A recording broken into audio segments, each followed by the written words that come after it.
का करेंगे आगाज और सबसे पहले बात करेंगे डेंगू की बेकाबू सूरत हाल पर। डेंगू बुखार शहर में बेकाबू हो रहा है। गैर मुसद्दिका सरकारी अदाद के मुताबिक गुज़श्ता 24 घंटों के दौरान शहर में डेंगू के मजीद 401 केसेस सामने आए हैं, जबकि डेंगू बुखार मजीद 3 कीमती जाने निकल चुका।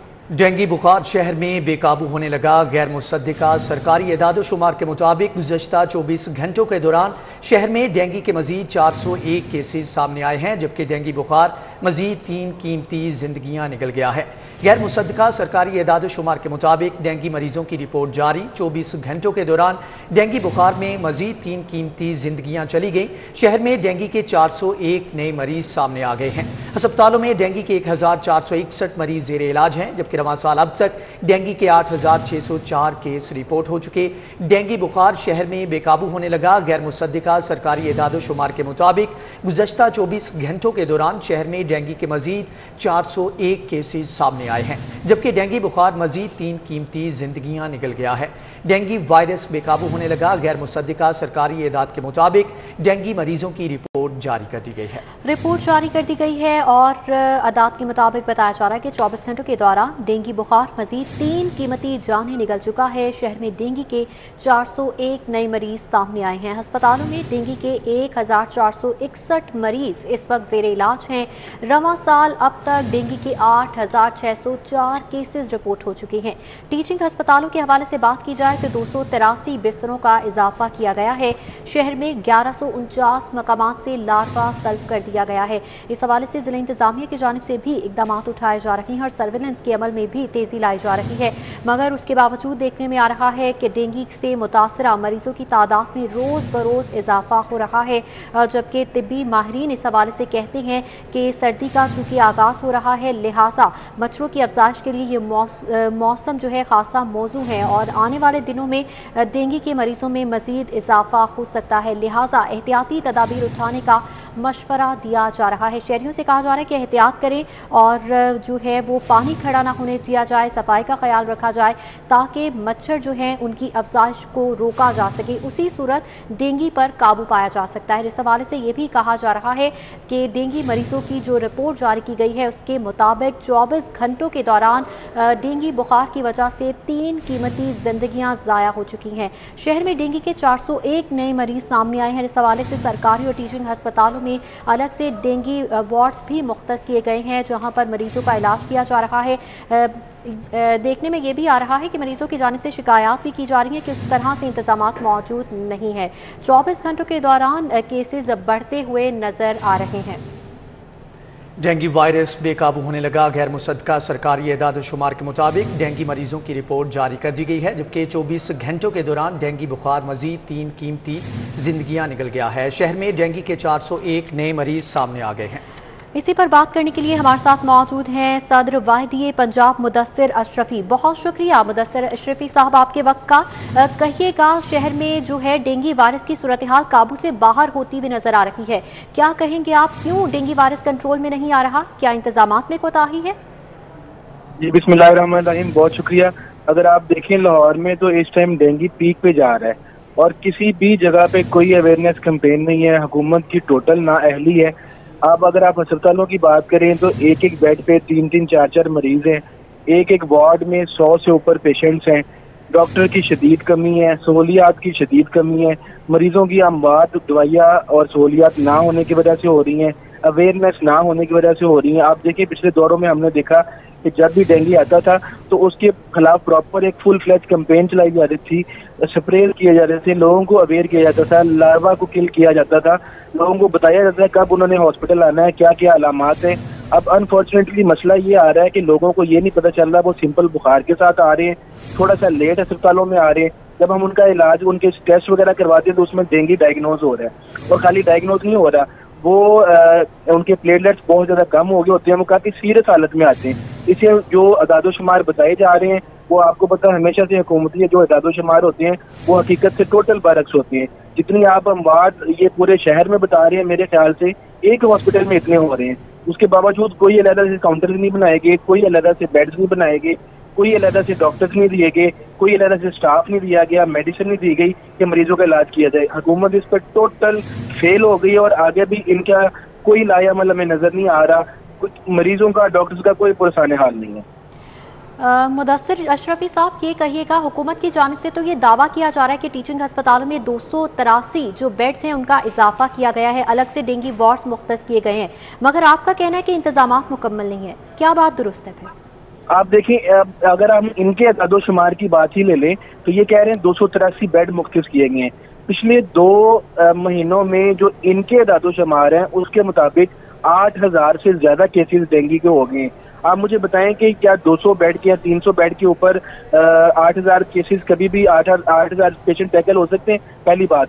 दूसरी बात, ये बिल्कुल झूठ है। डॉक्टर्स ने अपनी मदद आपके कहीं इमरजेंसीज में और वार्ड्स में कुछ बेड्स अलहदा सेपरेट कर रखे हैं कि हम डेंगू के कंफर्म पेशेंट्स को इधर डाल देंगे, लेकिन अब चूंकि मरीज ही इतने ज्यादा हो गए हैं तो कोई अलहदा से बेड नहीं है। उसी बेड पे डेंगू वाला मरीज पड़ा है, उसके साथ कोविड वाला मरीज पड़ा है, उसके साथ किसी और इमरजेंसी वाला पड़ा है।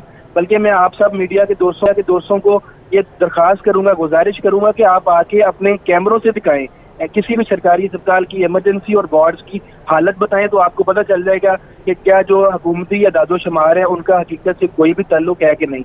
बिल्कुल टोटल झूठ पे मबनी इनकी जो अदादोशुमार होते हैं, हकीकत इनके बरक्स होती है। और इससे ना सिर्फ डॉक्टर बल्कि गरीब मरीज शदीद मुतासर हो रहे हैं, शदीद बीमार हो रहे हैं और अपनी कीमती जानों से आतू हो रहे हैं। बिल्कुल, कीमती जानें भी ज़ाया हो रही हैं और केसेस भी बढ़ते हुए नजर आ रहे हैं। दूसरी जानिब मरीजों की जानिब से भी शिकवा बहरहाल किया जा रहा है इस हवाले से कि इंतजामात नहीं है। बहुत शुक्रिया मुदस्सिर अशरफी, सदर YTA पंजाब, हमारे साथ मौजूद थे, आपने वक्त दिया। उनकी जानिब से यही कहा जा रहा है कि सूरत है वो सरकारी अदादोशुमार से भी ज़्यादा संगीन है इस वक्त अस्पतालों में, और शहर लाहौर में अमवात की शरह भी इससे खासी ज़्यादा है। और यहाँ पर आपको बताएं कि लाहौर बोर्ड के कंट्रोलर इम्तिहानात ताहिर जाफरी डेंगू बुखार में मुब्तला हो गए। ताहिर जाफरी इत्तिफाक अस्पताल में ज़ेरे इलाज हैं। कंट्रोलर इम्तिहानात ताहिर जाफरी की हालत पहले से बेहतर है। लाहौर बोर्ड के कंट्रोलर इम्तिहानात ताहिर जाफरी भी डेंगू बुखार में मुब्तला हो चुके हैं, जबकि ताहिर जाफरी इत्तेफाक अस्पताल में इस वक्त ज़ेरे इलाज हैं। डॉक्टर्स की जानिब से कहा जा रहा है कि कंट्रोलर इम्तिहानात ताहिर जाफरी की हालत पहले से अब बहुत बेहतर है और उनमें जो है डेंगू वायरस की तशखीस हुई है। इत्तेफाक अस्पताल में इस वक्त वो ज़ेरे इलाज हैं। डेंगू के मरीज़ शहर लाहौर में बढ़ते ही चले जा रहे हैं और इस हवाले से बताया जा रहा है कि लाहौर बोर्ड के कंट्रोलर इम्तिहानात ताहिर जाफरी भी डेंगू बुखार में मुब्तला हो गए हैं।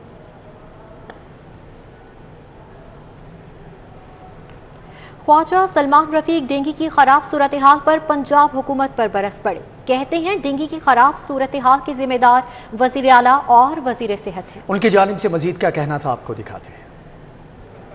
फरवरी में जो स्वीपिंग और लार्वा सेटिंग का अमल करना था वो नहीं किया गया। जो अमले की मतलूबा तादाद थी उसको बहुत कम कर दिया गया। आप देखें, कल की खबर है मीडिया पे कि 45 लोगों को भर्ती किया गया है। अब सीज़न अगले 2 हफ्तों में इख्तिताम की तरफ जाएगा, यानी 12-14 दिन बाद पेशेंट्स की तादाद आहिस्ता आहिस्ता कम होनी शुरू हो जाएगी और नवंबर के एंड में और दिसंबर के शुरू में बहुत कम पेशेंट्स आ जाएंगे। मैं समझता हूँ कि इस अस्पतालों में जो सूरत हाल है, दीगर बीमारियाँ कॉम्प्रोमाइज़ हो रही हैं। जो हमने 90 रुपये का टेस्ट एक ऑनरेबल हाई कोर्ट ने भी उसके हक़ में फ़ैसला किया था, उसमें जो शर्त लगाई गई थी उस शर्त को विड्रॉ नहीं किया गया कि आप डॉक्टर का नुस्खा लेके आए तो फिर 90 रुपये का CBC किया जाएगा। ये लोगों के साथ ज़्यादती है। मेगा जो किट है वो इस वक्त मार्केट में शॉर्ट है। डेक्सन 40 जो एक ड्रिप है वो शॉर्ट है। तो मैं समझता हूँ हुकूमत जिस तरह इस मुल्क को चला रही है, महंगाई के हवाले से, मईशत के हवाले से, बदकिस्मती से, शोबा सेहत में और डेंगू के साथ एक खिलवाड़ किया गया और कौम इनको माफ़ नहीं करेगी। और मैं जो मुतालबा करना चाहता हूँ पंजाब से, इस्लामाबाद से, KPK से बिलखसूस कि मोर्टेलिटी ऑडिट किया जाए। इंतहाई ज़रूरी है कि हर डेथ जो हुई है उसको ऑडिट किया जाए और उसकी जो वजूहात हैं वो मीडिया के जरिए हम तक पहुँचनी चाहिए, क्योंकि हम समझते हैं कि चीज़ों को मिसहैंडल किया और लोगों की ज़िंदगी जो है वो बचाई जाए। यहाँ पर आपको बताएं कि मजहबी जमात का एहतजाजी धरना हुकूमत की जिद को हर सूरत कायम रखा जाएगा, शेख रशीद की जानिब से कहा गया, जबकि आर्टिकल 147 के तहत पंजाब पुलिस को रेंजर्स के मातहत किया गया है। वफाकी वज़ीर दाखिला शेख रशीद अहमद की जानिब से कहा गया कि आज उम्मीद है शाम को मुज़ाकरात होंगे, कोशिश है कि मामला इफ़ाहम तफ़हीम से हल हो सके। रबीउल अव्वल के जुलूस को धरने में तब्दील किया गया। 4 पुलिस वाले शहीद हुए, 80 से ज़ायद ज़ख्मी हैं, वज़ीर दाखिला की जानिब से बताया गया। उन्होंने कहा कि कौम को पता होना चाहिए कि लाठियों वाली फोर्स पर गोलियाँ चलाई गई हैं। मुमकिन है कि शाम को दोबारा मुज़ाकरात हों। हमने जो दस्तखत किए उस पर कायम हैं। उन्होंने कहा कि GT रोड खोल खोलकर वापस चले जाएंगे। मुज़ाकरात शाम को जिस भी सूरत पहुंचते हैं कौम को आगाह किया जाएगा। मजहबी जमात का एहतजाजी धरना, हुकूमत की रिट को हर सूरत कायम रखा जाएगा। शेख रशीद की जानिब से कहना था कि आर्टिकल 147 के तहत पंजाब पुलिस को रेंजर्स के मातहत किया है। आज उम्मीद है कि शाम को मुज़ाकरात होंगे। कोशिश है कि मामलात इफ़हाम व तफ़हीम से हल हो सकें। उन्होंने कहा कि रबीउल अव्वल के जुलूस को धरने में तब्दील किया गया। 4 पुलिस वाले शहीद, 80 से ज़ायद जख्मी हुए हैं। शेख रशीद ने कहा कि कौम को पता होना चाहिए कि लाठियों वाली फोर्स पर गोलियां चलाई गई। मुमकिन है कि शाम को दोबारा मुज़ाकरात हों। हमने जो दस्तखत किए उस पर कायम है। शेख रशीद ने मजीद कहा कि GT रोड खोलकर वापस चले जाएंगे। इन्होंने ऐसा कहा था, जबकि मुज़ाकरात शाम को जिस भी सूरत पहुँचते हैं कौम को आगाह किया जाएगा। जबकि वज़ीर आज़म इमरान खान कल या परसों कौम से खिताब भी करेंगे।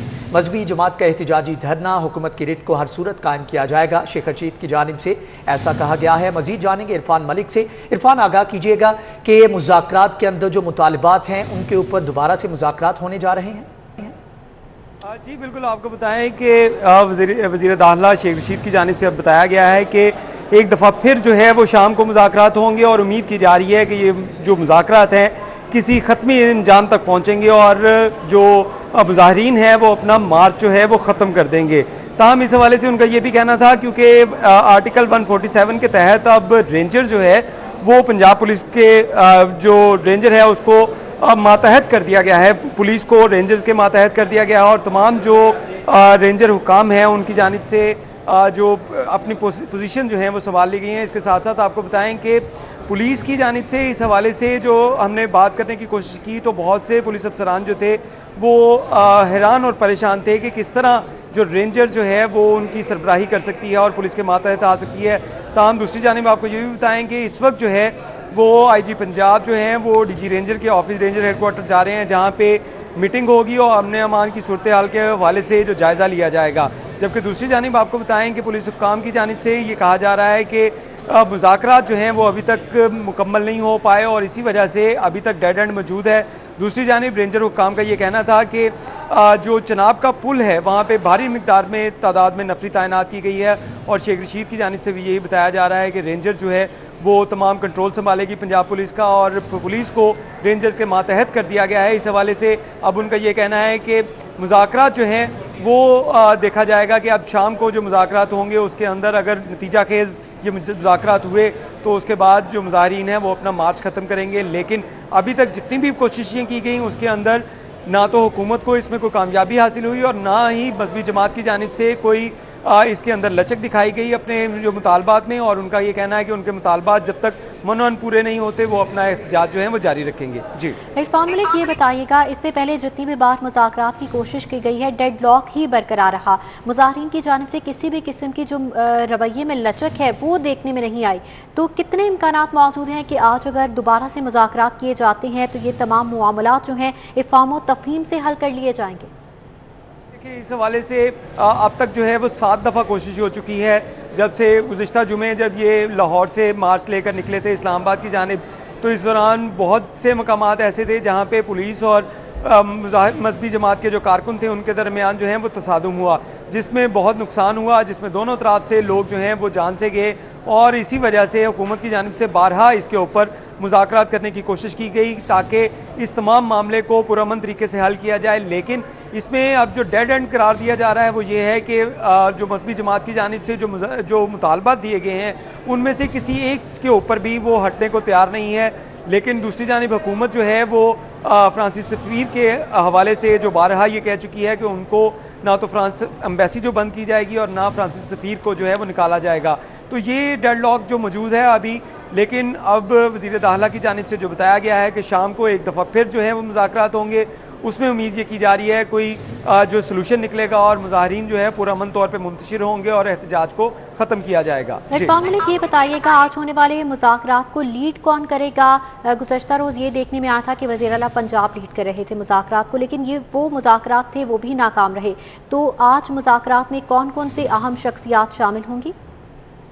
आपको इसको बताएं कि अभी तक जो है वो सिलेक्शन नहीं की जा सकी कि कौन लोग जो हैं वो मुज़ाकरात जो हैं वो जाके मजहबी जमात से करेंगे, लेकिन इसमें कभी ये इम्कान है कि जहाँ पे जो पॉलिटिकल इंतज़ामिया होगी वो होगी और उसके साथ उलमा कराम और कानून नाफिज करने वाले इदारे के जो अफसरान हैं उनको भी शामिल किया जाएगा। जो मुज़ाकरात जो हैं वो होंगे और उसके बाद उम्मीद की जा रही है कि अगर ये मुज़ाकरात कामयाब होते हैं तो मुज़ाहरीन जो हैं वो पुरअमन तौर पे वापस आ जाएंगे और एहतजाज जो है ख़त्म कर दिया जाएगा। जी, उम्मीद की जा रही है कि आज मुज़ाकरात कामयाब होंगे। बहुत शुक्रिया इरफान मलिक आपका।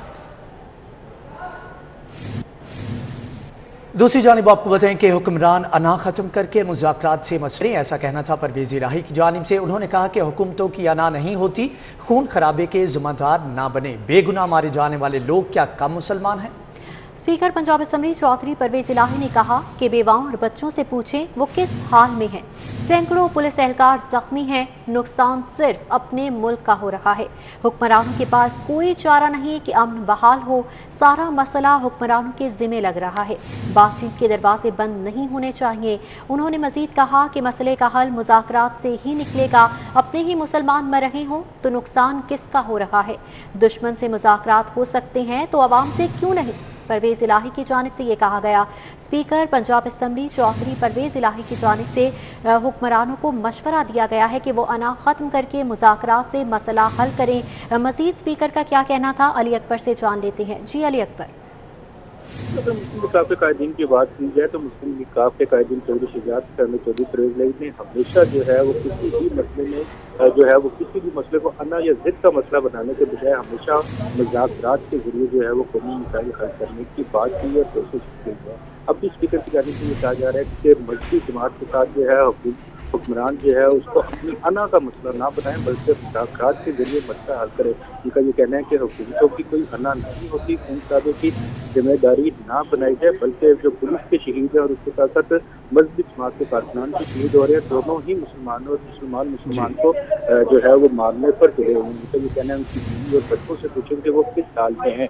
स्पीकर की जानिब से यही मुतालबा किया जा रहा है कि इस मसले पर जो है मुज़ाकरात के जरिए इस मसले को हल किया जाए और कोई दरमियानी रास्ता निकाला जाए। मुज़ाकरात के जरिए मसले को हल करने की कोशिश की जा रही है। अली अकबर, आपका बहुत शुक्रिया। वासिस अस्पताल के शोबाए गायनी के ज़ेरे तमाम रिसर्च पब्लिकेशन के मयार की बेहतरी पर symposium services principal SIMS professor doctor Mohammad Amjad और प्रोफेसर अब्दुल मजीद चौधरी ने शिरकत की। तहकीक की कितनी अहमियत है इसको उजागर करने के साथ साथ जो मेडिकल जर्नल्स हैं उनकी जो है वो अफादियत के हवाले से आज एक आगाही सेमिनार का इनेकाद सर्विसेज अस्पताल में किया गया। प्रोफेसर डॉक्टर तैयबा वसीम हमारे साथ मौजूद हैं, शुबा गायनोकोलॉजी की सरबराह हैं और उन्हीं के ज़ेरे एहतमाम आज ये सेमिनार जो है उसका इनेकाद किया गया। मैम, सबसे पहले तो ये बताइएगा कि ये जो आज आपने यहाँ पे ये सेमिनार करवाया है, ये नॉर्मली इस तरह के सेमिनार्स होते नहीं हैं कि मेडिकल रिसर्च और रिसर्च पब्लिकेशंस के हवाले से, तो क्या कितनी इम्पोर्टेंस है इसकी मेडिकल साइंस में? रिसर्च और तहकीक का बेसिकली यही फ़ायदा है कि हम लेटेस्ट अपडेट से नॉलेजेबल हो जाएं और हम अल्टीमेटली अपने मरीज़ों, पब्लिक, हम सब के लिए फ़ायदे के बायस बने।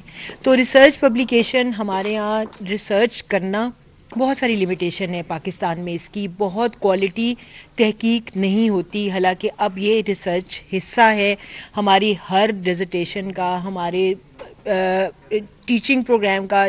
चौथे साल में स्टूडेंट्स को सिखाया जाता है रिसर्च पेपर लिखने का क्राइटेरिया है, उसके बारे में प्रोफेसर। ठीक है, जाहिद चौधरी, आपका बहुत शुक्रिया। न्यूज़ स्टूडियो से फिल वक्त इतना ही।